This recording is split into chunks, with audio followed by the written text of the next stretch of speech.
இந்த நாளில் கூட நம்ம இயேசு கிறிஸ்துவோட இரத்தத்தினால நமக்கு என்ன நன்மையெல்லாம் கிடைக்கிது, ஆசீர்வாதங்கள்லாம் கிடைக்கிது அப்படின்றத குறித்து தியானிக்க போகிறோம். முதலாவதாக 1 பேதுரு 1வது அதிகாரம் 19வது வசனம். குற்றமில்லாத மாசற்ற ஆட்டுக்குட்டியாகிய கிறிஸ்துவின் விலையேற பெற்ற இரத்தத்தினாலே மீட்கப்பட்டீர்கள் என்று அறிந்திருக்கிறீர்களே. இயேசு கிறிஸ்துவோட இரத்தத்தினால, அது விலையேற பெற்ற இரத்தம். இயேசு கிறிஸ்துவனிடத்தில் எந்த குற்றமும் காணப்படவில்லை. அப்படிப்பட்ட குற்றமில்லாத மாசற்ற இரத்தத்தினால நம்மளை மீட்டு கொண்டு இருக்கிறார். நம்ம பாவத்துக்கு அடிமைகளாக இருந்தோம், பிசாசின் அடிமைத்தனத்தில் இருந்தோம். நம்மளை மீட்கும்படியாக இயேசு தம்முடைய இரத்தத்தை சிந்தினார். எபிரேயர் 9வது அதிகாரத்தில் கூட 12வது வசனத்தை நம்ம வாசித்தோம்னா, வெள்ளாட்டுக்கடா இளம் காளைகளின் இவர்களுடைய இரத்தத்தினாலே அல்ல, தம்முடைய சொந்த இரத்தத்தினாலே ஒரு தரம் மகா பரிசுத்த ஸ்தலத்தில் பிரவேசித்து நித்திய மீட்பை உண்டு பண்ணினார் அப்படின்னு சொல்லியிருக்கு. இந்த வசனத்தின்படி இயேசு தம்முடைய இரத்தத்தை சிந்தி நமக்கு நித்திய மீட்பை நமக்கு பெற்று தந்திருக்கிறார் அப்படின்றத தியானிக்கிறோம். அடுத்து 2வது 1 யோவான் 1:7 வசனம் என்ன சொல்லியிருக்குன்னா, இயேசு கிறிஸ்துவோடைய இரத்தம் சகல பாவங்களை நீக்கி நம்மை சுத்திகரிக்கும். இயேசுவோட இரத்தம் பாவங்களற நம்மளை சுத்திகரிக்கும் அப்படின்னு சொல்லியிருக்கு. ஒவ்வொரு நாளும் அந்த இயேசு கிறிஸ்துவோட இரத்தத்தினால நம்ம கழுவப்படும் போது நமக்கு ஒரு சுத்திகரிப்பை உண்டு பண்ணுது. வெளிப்படுத்தல் 1வது அதிகாரம் 6வது வசனத்தில் சொல்லியிருக்கு, நம்மிடத்தில் அன்பு கூர்ந்து தமது இரத்தத்தினாலே நம்மளுடைய பாவங்களற நம்மை கழுவி தம்முடைய பிதாவாகிய தேவனுக்கு முன்பாக நம்மை ராஜாக்களும் ஆசாரியர்களும் ஆக்கின அவருக்கு மகிமையும் வல்லமையும் என்றென்றைக்கும் உண்டாயிருப்பதாக. இங்கே என்ன சொல்லியிருக்குன்னா, இயேசு நம்ம மேலே அன்பு வைத்து நம்மளுடைய பாவங்களை அவருடைய இரத்தத்தினால கழுவி தேவனுக்கு முன்பாக நம்மளை ராஜாக்களும் ஆசாரியர்களும் ஆக்கியிருக்கிறார். ராஜானா ஒரு ஆளுகை இருக்குது, நம்மளை ஆளுகை செய்கிறவங்களா மாற்றியிருக்காரு. 2வது ஆசாரியர்களுடைய வேலை என்னென்னா, ஜனங்களோட பாவத்தை நீக்கிறதுக்கு பலி செலுத்தி அவங்களோட பாவத்துக்கு மன்னிப்பை பெற்றுத்தரணும். அப்போ நம்மளோட வேலை என்னென்னா, ஆசாரியர்கள் ஆகிய நம்மளோட வேலை ஜனங்களுக்காக பரிந்து பேசி ஜெபித்து அவங்களுக்கு மீட்பை பெற்றுத்தர்றது தான் நம்மளோட வேலை. அதற்காக நம்மளுடைய பாவங்கள் எல்லாம் கழுவப்பட்டிருக்கு. 3வதாக இயேசு கிறிஸ்துவோட இரத்தம் சாத்தானை ஜெயிக்கிறதுக்கு நமக்கு உதவி செய்து. வெளிப்படுத்தல் 12வது அதிகாரம் 11வது வசனத்தில் ஆட்டுக்குட்டியின் இரத்தத்தினாலும் தங்கள் சாட்சியின் வசனத்தினாலும் அவனை ஜெயித்தார்கள் அப்படின்னு சொல்லியிருக்கு. பிசாசை ஜெயிக்கிறதுக்கு இயேசு கிறிஸ்துவோட இரத்தம்தான் நமக்கு கொடுக்கப்பட்டிருக்கு. இந்த உலகத்தில் நமக்கு 3 விதமான எதிரிகள் இருக்காங்க. உலகம், மாம்சம், பிசாசு. உலகம் அப்படின்றத நம்ம ஜெயிக்கணும்னா 1 யோவான் 5:4 சொல்லியிருக்கு, உங்கள் விசுவாசமே உலகத்தை ஜெயிக்கிற ஜெயம் அப்படின்னு சொல்லியிருக்கு.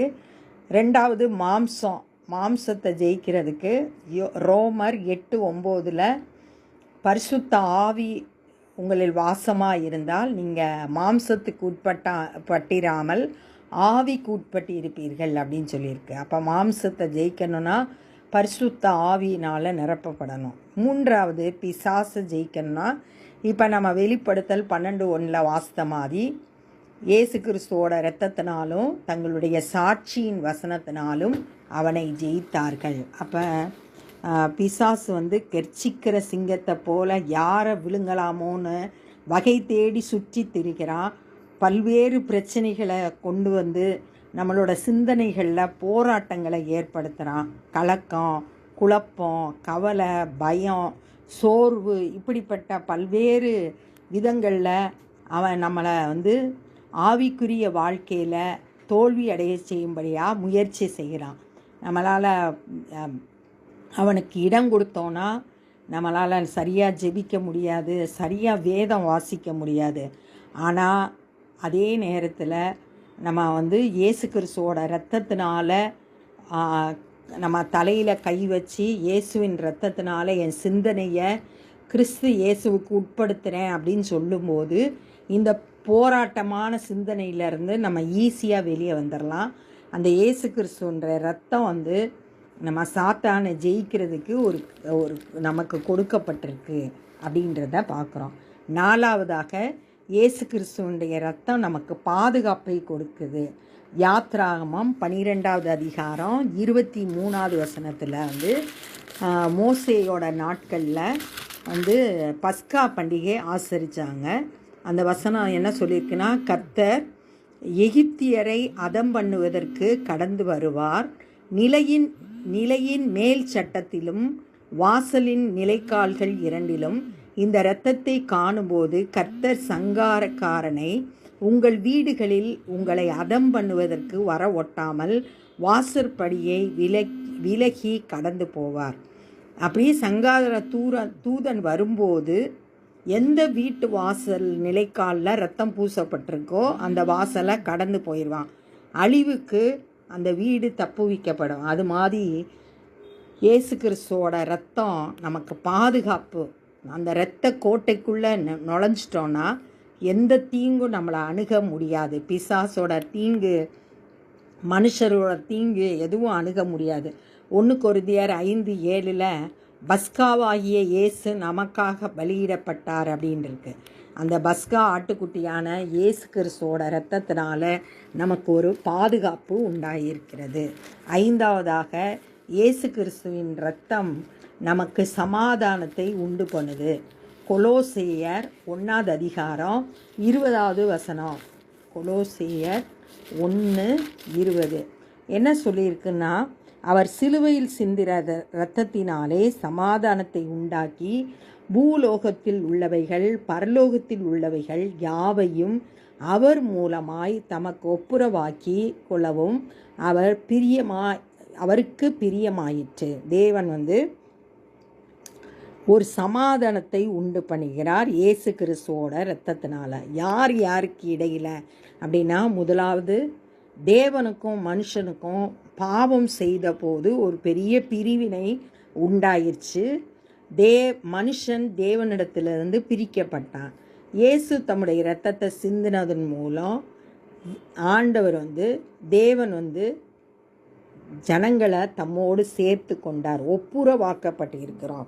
இயேசு கிறிஸ்துவினுடைய இரத்தத்தினால நம்ம பாவங்கள் கழுவப்படும் போது, நம்ம சுத்திகரிக்கப்படும் போது, அவருடைய பிள்ளையாக மாறும்போது நம்ம தேவனோடு ஒப்புரவாக்கப்படுகிறோம்.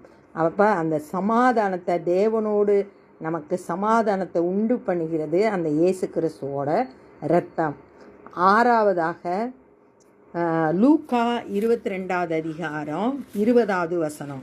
லூக்கா 22வது அதிகாரம் 20வது வசனம். போஜன பண்ணின பின்பு அவர் அந்தபடியே பாத்திரத்தையும் கொடுத்து, இந்த பாத்திரம் உங்களுக்காக சிந்தப்படுகிற என்னுடைய இரத்தத்தில் ஆகிய புதிய உடன்படிக்கையாய் இருக்கிறது. இயேசு கிறிஸ்துவின் இரத்தத்தின் மூலம் தேவன் நம்மோடு ஒரு புதிய உடன்படிக்கையை செய்கிறார். பழைய உடன்படிக்கை வந்து மோசே காலத்தில் உண்டாச்சு. அந்த நியாயப்பிரமாணத்தை கை கொள்ளுகிறதன் மூலம் நம்ம வந்து பிழைத்திருக்கிறோம் அப்படின்னு சொல்லிட்டு சொல்லப்பட்டிருக்கு. ஆனால் புதிய உடன்படிக்கையின் மூலம் இயேசு கிறிஸ்துவை விசுவாசிக்கிற நம்ம நீதிமான் ஆக்கப்படுகிறோம். அந்த புதிய உடன்படிக்கை பரிசுத்த ஆவியினால் நமக்குள்ளே ஏற்படுகிற புதிய மாற்றம். இயேசு கிறிஸ்துவை உள்ளத்தில் ஏற்றுக்கொண்ட போது பழைய மனுஷனை நம்ம களைந்து போட்டு உள்ளத்தில் புதிதானவர்களாகி மெய்யான நீதியிலும் பரிசுத்தத்திலும் தேவனுடைய சாயலாக சிருஷ்டிக்கப்பட்ட புதிய மனுஷனை நமக்குள்ளே தரித்து கொள்கிறோம். பழைய வாழ்க்கை ஒளிந்து போகுது, புதிய வாழ்க்கை உருவாகுது. இது வந்து இயேசு கிறிஸ்துவின் இரத்தத்தின் மூலம் நமக்கு ஏற்படுகிற புதிய மாற்றம். அந்த புதிய உடன்படிக்கை இயேசு கிறிஸ்துவினுடைய இரத்தத்தினால ஏற்படுகிறது. கடைசியாக 7வதாக இயேசு கிறிஸ்துவோட இரத்தம் நமக்கு நித்திய வாழ்வை கொடுக்குது. இது வெளிப்படுத்தல் 7வது அதிகாரத்தில் 9 17 வரைக்கும் உள்ள பகுதியை நம்ம வாசித்து பார்த்தோம்னா அதில் ஒரு சில வசனங்களை நான் வாசிக்கிறேன். வெளிப்படுத்தல் 7வது அதிகாரம் 9வது வசனம். நான் பார்த்தபோது இதோ சகல ஜாதிகளும் கோத்திரங்களும் ஜனங்களும் பாசைக்காரரிலும் வந்ததும் ஒருவரும் எண்ணக்கூடாததுமான திரளான கூட்டமாகிய ஜனங்கள் வெள்ளை அங்கிகளை தரித்து தங்கள் கைகளில் குருத்தோலைகளை பிடித்து சிங்காசனத்துக்கு முன்பாக ஆட்டுக்குட்டியானவருக்கு முன்பாக நிற்க கண்டேன். அவர்கள் மகா சத்தமிட்டு இரட்சிப்பின் மகிமை சிங்காசனத்தின் மேல் வீற்றிருக்கிற எங்கள் தேவனுக்கும் ஆட்டுக்குட்டியானவருக்கும் உண்டாவதாக என்று ஆர்ப்பரித்தார்கள். 13வது வசனம். அப்போது மூப்பர்களில் ஒருவன் என்னை நோக்கி, வெள்ளை அங்கிகளை தரித்திருக்கிற இவர்கள் யார்? எங்கே இருந்து வந்தார்கள் என்று கேட்டான். அதற்கு நான், ஆண்டவனே, அது உமக்கே தெரியும் என்றேன். அப்பொழுது அவன், இவர்கள் மிகுந்த உபத்திரவத்திலிருந்து வந்தவர்கள். இவர்கள் தங்கள் அங்கிகளை ஆட்டுக்குட்டியானவருடைய இரத்தத்தினாலே தோய்த்து வெளுத்திருக்கிறார்கள்.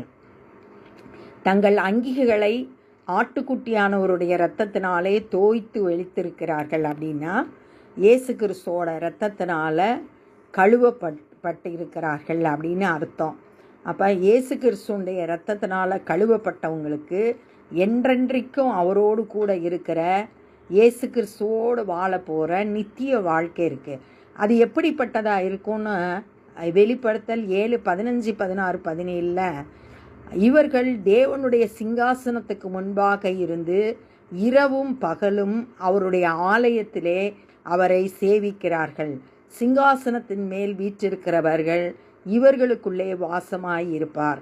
இவர்கள் இனி பசி அடைவதில்லை, இனி தாகம் அடைவதில்லை.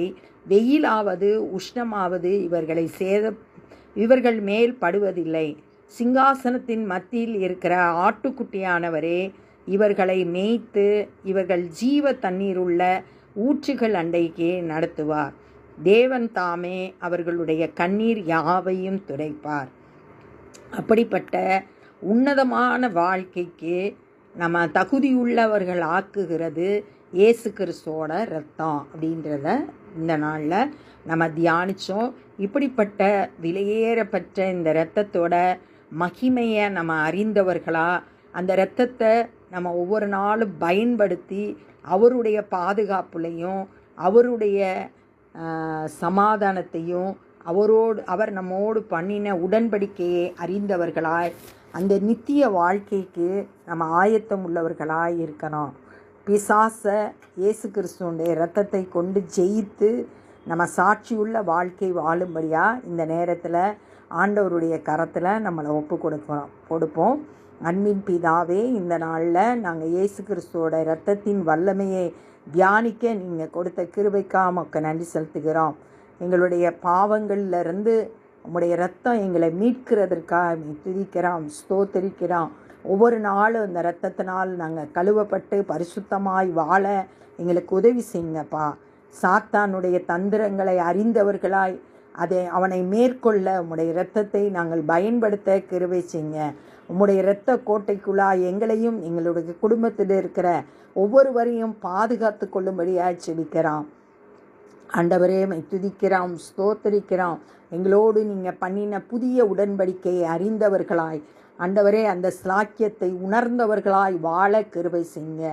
ஆண்டவரே, நித்திய வாழ்க்கைக்கென்று ஒவ்வொரு நாளும் ஆயத்தப்பட கிருபை செய்யுங்கப்பா. நீர்விசாரங்களை எடுத்து போடுங்க ஆண்டவரே. பயத்தோடும் பக்தியோடும் உமக்கு பிரியமாய் ஜீவனம் பண்ண எங்களுக்கு கிருபை தந்து வழி நடத்துங்க. உம்முடைய இரத்த கோட்டைக்குள்ளாய் எங்களை மறைத்து பாதுகாத்து கொள்ளுங்க. நேசிக்கிற இயேசு கிறிஸ்துவின் இனிய நாமத்தில் கேட்கிறோம் பிதாவே, ஆமேன்.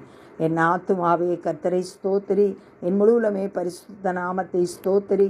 என் ஆத்துமாவே கர்த்தரை ஸ்தோத்திரி, கர்த்தர் செய்த சகல உபகாரங்களை மறவாதே. ஆமேன். God bless you.